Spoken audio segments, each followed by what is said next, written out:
we spoke at the top of the show about the feud between Donald Trump and Elon Musk. Who do you think is more damaged by this war of words? The president, the most powerful man, or the billionaire, the richest man? No, they call him Teflon Don because he really can't take a hit. Nothing is going to take his shine off of him with his crowd and his people. So the loser of this war in terms of like public support, this war of words, will be Elon Musk. I can tell you that now. This won't end well for him.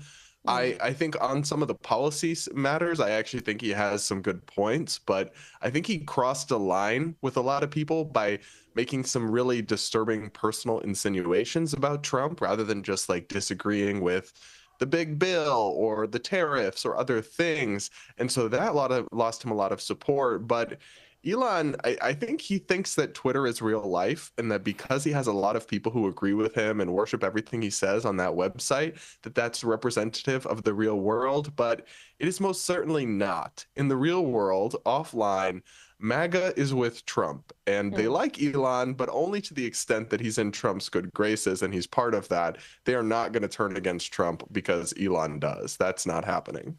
Well, I wonder if the Democrats will now start courting Elon Musk after demonising him for his involvement in Doge. Suddenly, Elon Musk may be flavour of the month again with the Dems. Hey, one more topic I want to ask you about, Brad. June, of course, is Pride Month in the USA, and I wanted to get your take on it because you wrote an article a couple of years back saying, "I'm gay, but I'll pass on Pride Week." And you tweeted this week that you stand by that article. In fact, you say that article about how being gay but giving Pride Week a miss has aged like fine wine. Just talk me through your feelings about Pride Week and where you feel it's gone wrong and what should happen moving forward.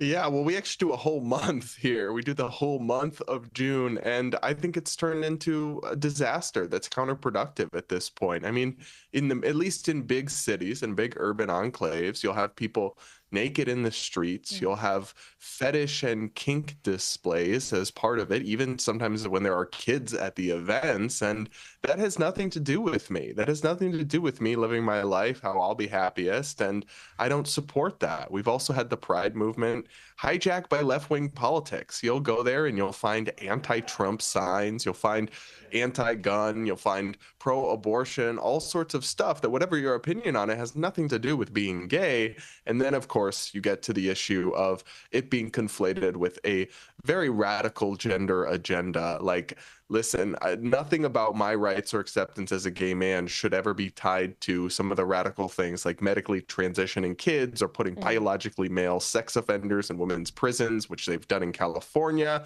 So for me, it's a hard pass. I warned years ago that this overreach and this activism would lead to a backlash. And unfortunately, that's exactly what's playing out in American politics now. We can see it very clearly in the polling data. We've only got just a few seconds left, Brad, but just quickly, when someone like yourself speaks out against the excesses of the Pride celebration, what's the response from the LGBTQ community back to you like? Well, some people will quietly agree with you, actually, and they'll send you lots of messages saying, yeah, I agree, but very loud activist types will try to bully you into shutting up, but they don't know with me that that simply won't work. Indeed. Brad, we always love having you on the program, and thanks for joining us. We'll see you again next week.